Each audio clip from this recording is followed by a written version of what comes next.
Bob and Carol, let's just talk about some basic things today that I want to cover. And the one thing that we talked about in the past here is I want to go over the 3-bucket strategy.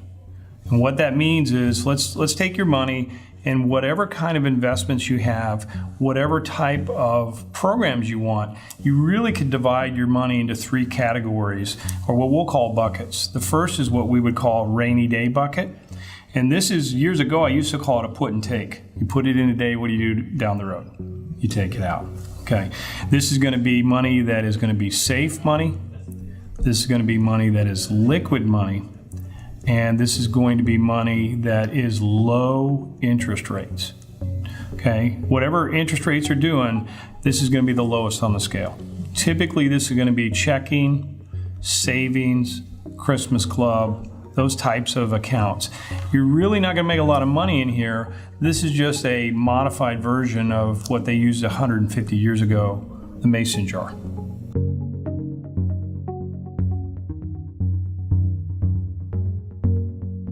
Meet Mark Kemp, President and CEO of Kemp & Associates, a full-service investment advisory firm located in Harleysville, Pennsylvania, specializing in retirement planning services. I had never heard of Mark Kemp or his business until the day I received a call from him. The good folks over at Nationwide Financial, Nationwide is on your side. Yeah, those guys. Well, apparently they had commissioned a documentary that profiled Mark and his business for a day in the life of a financial planner. Mark had seen my work online and thought that I would be the right fit.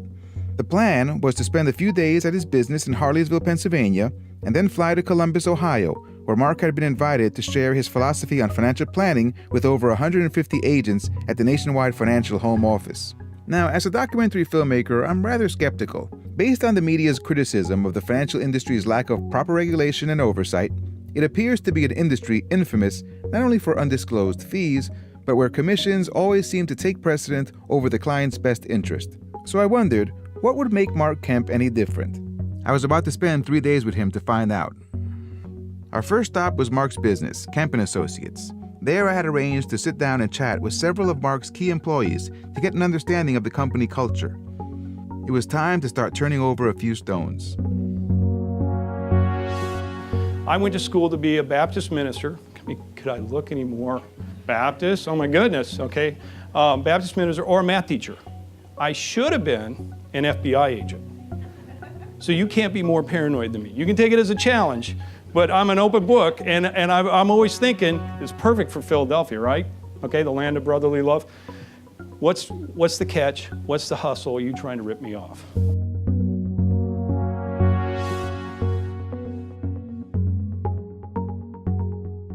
We build our entire business on word of mouth.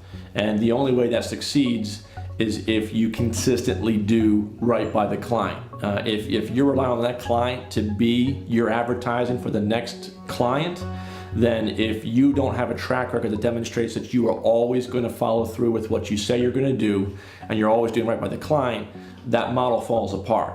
And not trying to say that other businesses don't do that or can't do that, but just here, that's really been the driving force behind our growth over the years. We focus a lot on our future clients. We were, people who call us wanting our help with financial planning. So most oftentimes that's initiated by them calling us.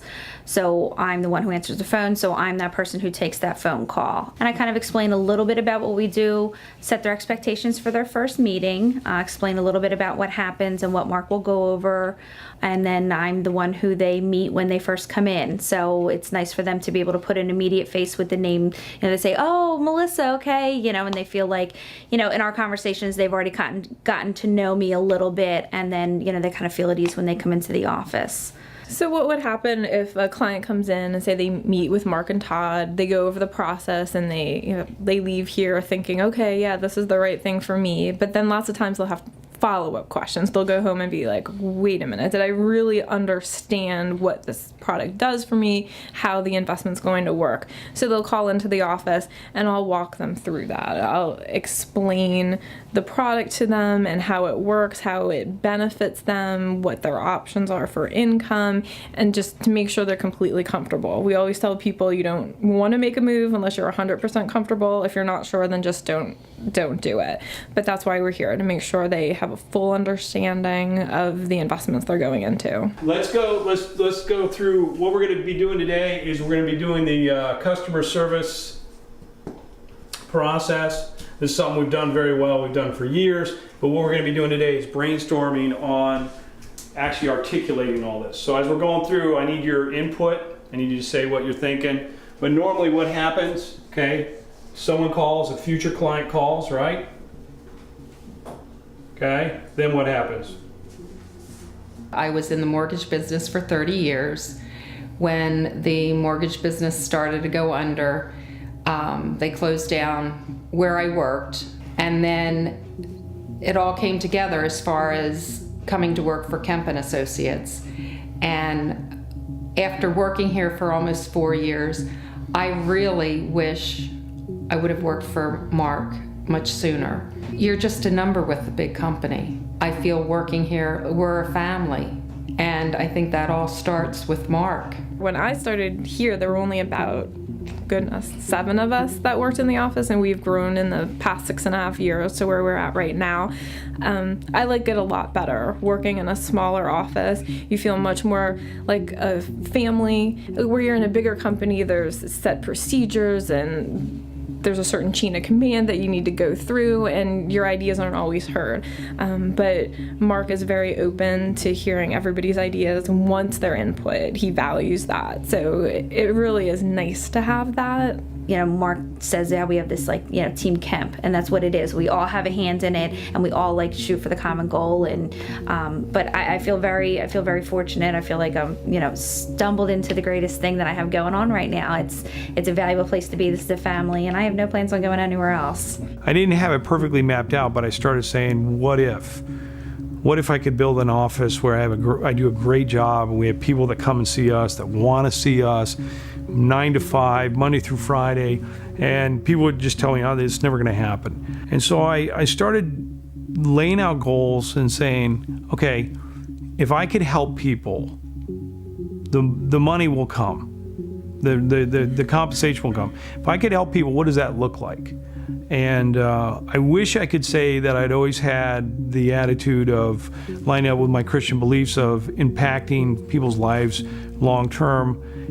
It wasn't that as much as, hey, how can I just make this work? So it's kind of like the first 10 years was kind of figuring out what I want to do, kind of getting experience of financial planning, and quite frankly, building a reputation. What are people looking for? You know what people are looking for? I'm going to get on a tangent. Thanks for queuing me up. Here's what people are looking for. Lou Holtz, coach for many years. Number one, can I trust you? That's the biggest thing. Financial planners ask me all the time, why are you successful? Well, it's not because of good looks, okay? I can assure you now, all right? It's because I try and do what I say I'm gonna do, all right? Proverbs 22:1 says a good name is more desirable than great riches. Number two, do you care about me? Do you care about me? How many times have we gone to the doctor, and maybe he's the best doctor in the field, but he's in a hurry? When my first child was being born, the doctor was going, oh. And I go, is this another day at the factory for you? And he goes, yeah. I go, well, guess what? This is my first child. I need you to step it up and focus, because it's my first child. It might have been your 500. So do you care about me? Can I trust you? Last thing, are you committed to excellence? My business is do the right thing. Think of that as a foundation. And then I better be great at my product knowledge, and I better be great at my people knowledge. It's 90% people knowledge, but I better be real strong at that 10%. I finally worked my way over to Callie Sanders. I saved her for last, well, because she was the first person Mark ever hired. Mark had just moved into an office. He was actually practicing out of his basement. So a neighbor was a client, and my daughter had just started first grade, and I was not a stay-at-home mom, so I was looking for something to do. And so they said, oh, you should call Mark. Didn't know him, so I came in, and through a process of elimination, I came to work. So the first day that I came to work for Mark, I was going to work from 10 in the morning until 1 in the afternoon. I worked one day, 3 hours. The rest is pretty much history. I had just a horrible, small, dinky office. It was probably about a third of this size of this room in here, very small, maybe a 10 by 10 room. It smelled, and I started asking all my clients, I said, I need to hire an assistant. And one of my clients said, I've got the perfect person for you, and it was Callie.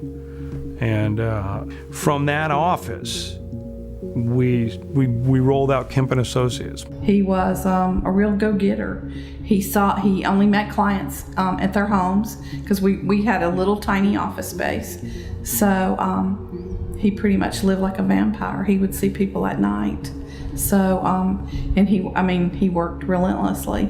It seemed like the first 5 years, all winter long, my feet were cold because I was going to people's homes, freezing, being discouraged, dreary. It was the best time, the worst times. It was a bone crusher, and I wouldn't trade it for anything in the world. Now, it takes a while to build that. You're going to starve, and most guys are either not willing to pay that price, or not willing to pay that price. After a full day at Kemp & Associates, our next stop was the Kemp household, about a 10-minute drive from the office.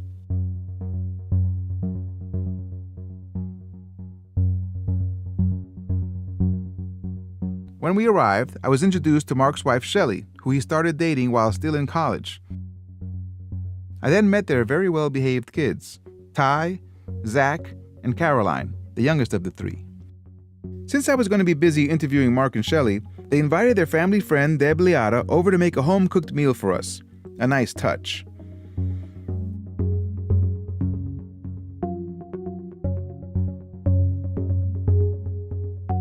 After what appeared to be a daily pre-dinner family discussion, it was time to sit down and eat. After dinner, I sat down with Mark's wife Shelley to turn over a few more stones. Well, how I first met Mark is I was in college with him, and he was a very gregarious and outgoing person. And as you can probably tell, I'm a very quiet person and very reserved, and I needed to get things spiced up a little bit, and Mark definitely did that for me, so yeah. I go off to college, and it was around this time that a drastic change in my life. I became a born-again Christian. Huge, like the Apostle Paul on the road to Damascus. And so I went for a year at Black Hills State College in South Dakota by Mount Rushmore, enjoyed it, but I really felt the burden to go to a Baptist college, a Bible college actually. Just turned out to be a Baptist college. And I went there, and I was still thinking of being a teacher and then toying with the idea of being a minister. And that's where I met Shelley. We dated all the way through college. We got married the day after college graduation. I wouldn't recommend that because I had my finals that week and it was crazy, and my mother planned my wedding and I just showed up for it. So I came to a crossroads as I was looking at graduating from school, getting married, having no money. I was going to Bible college in Minnesota, and I couldn't get a job anywhere unless I worked in a factory. It came down to Prudential said you can be a financial planner. And because of my math background, I said, wow, that sounds cool. So they had me go door to door in January of '89 in Minnesota in 10 below, asking people if they buy life insurance. They did that to get rid of me because most people would quit. I was just too stupid to know any better. he was literally sometimes going through the phone book and looking up all the Kemps in the phone book and calling them, you want to buy life insurance. At the same time, there was a guy out here that was recruiting for another company. We had about $1,400 saved up from wedding gifts. We moved out here, and I was working for about 2 months. I go, when am I going to get a check? He goes, I really wasn't honest with you. It's a draw. I mean, I think we were just dumb, and we just thought this is just the way this is just the way you start out.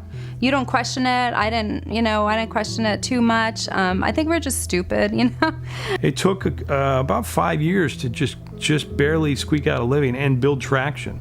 The interesting part was I was winning all kinds of Rookie of the Year award. We might call it Too Stupid to Quit award, but I was winning a lot of awards, which Eagle-wise wasn't. It was important, but it was more an affirmation of my work ethic. If you'll come in and get results, you're going to sow and reap business success. And if you ignore your family or ignore your spouse, you're going to reap that as well.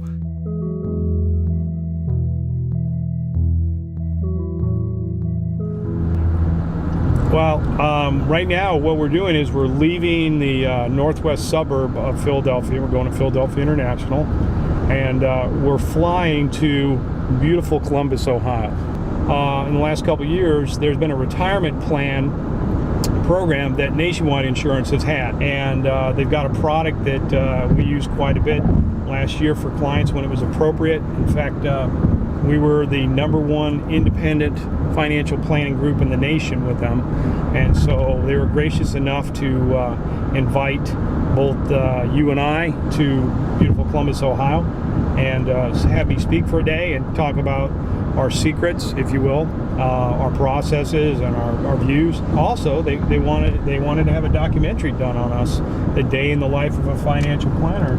So you and I got to hang out.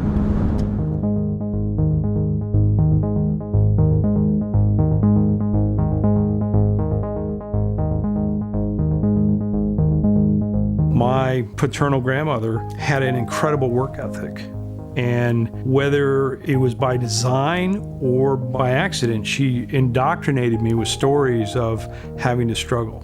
Okay, so my father, when he was about 16, my grandfather was tragically killed, and I think it kind of threw him off for a while. I think he was kind of searching and trying to figure out what he wanted. I think he went on, did some stupid things. And then he settled down when he was around 19, and he married his high school sweetheart, who was my mom. So my mom had to be married about 18. And by the time she was about 21, she had 3 of us. And my father was working a regular job, and he was working a side job surveying. And on Thanksgiving weekend, they were surveying a dam, and they were taking a helicopter back, and he was tragically killed. So it was a real heartbreaker, and my mom was widowed at a very young age and didn't have a lot of, I don't know if I would say life skills, but just didn't have a great support network, really struggled, it was tough. And there was actually some form of settlement as a result of my father's death, and it was mismanaged by trust officers, by stockbrokers, by whomever. So growing up, it wasn't horrible, but I remember the burden being on my mom.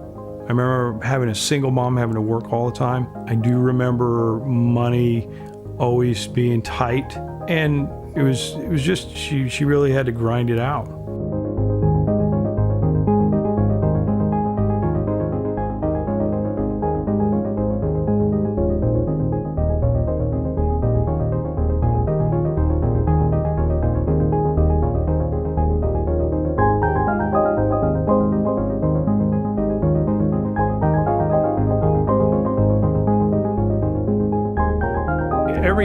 Every financial institution has usually some form of liaison that they use to contact and to propose their product, and Nationwide is no different. And the gentleman that was assigned to our area his name's Rich Farrell, really nice guy.